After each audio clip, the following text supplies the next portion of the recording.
Okay. Hey, Fuse.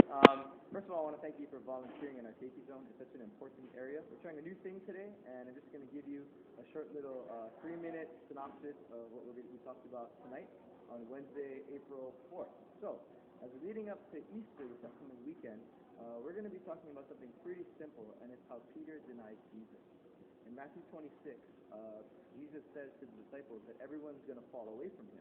And Peter adamantly says he's not. In fact, he says in verse 33, Matthew 26:33, even if all fall away on account of you, I never will.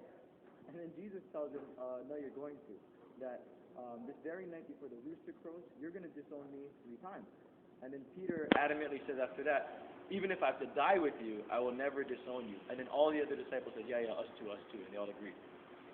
What's funny is that when we look at Peter's excitement and his loyalty, he's brash, he's adamant, and he's a little bit prideful, saying that even if everyone else does, I won't. Later on, as most of us know, in Matthew 26, later on in verse 67, we see that Peter is sitting in the courtyard, and he does disown Jesus, that he denies even knowing him. That 3 times Peter actually does.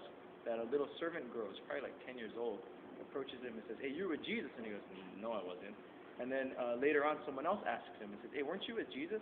And he starts calling curses on himself. So he starts swearing and saying, I don't even, I don't know the guy, stuff like that. So he totally denies it. And the last one, someone says in verse 70, no, you're with Jesus. Your accent gives you away that you're from that part of the country. We totally know you're with him. And then Peter starts cursing even more. Later on, how the story ends is that Jesus, when the rooster crows, Jesus looks at Peter from a distance, and Peter realizes, oh my gosh, I totally did disown Jesus. That pride that he had gets humiliated incredibly quickly. You know, what we can take away from this, guys, especially for our young adult generation, is that we can be prideful and arrogant on so many things, even spiritual things. And instead, when we come with humility to Jesus, recognizing that we got to be humble and be God-reliant and not self-reliant, then we can actually be the people that God wants us to be.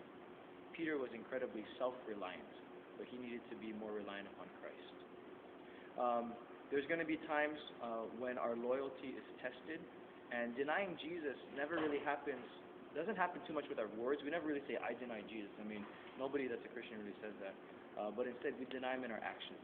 So my challenge to us is, how are you being loyal to Christ in your actions, and the things that you do at work amongst your coworkers, and the words that you say amongst your friends that aren't believers, or even your friends that are believers? How is your loyalty to Christ being shown that way? In the end of the sermon is going to be that the message of the cross is really a message of love and grace.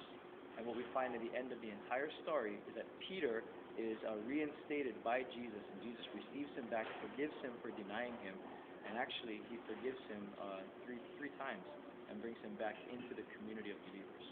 So, as we lead up to Easter, let's examine ourselves and our loyalty to Christ and ask the question, am I denying Jesus in things that I do?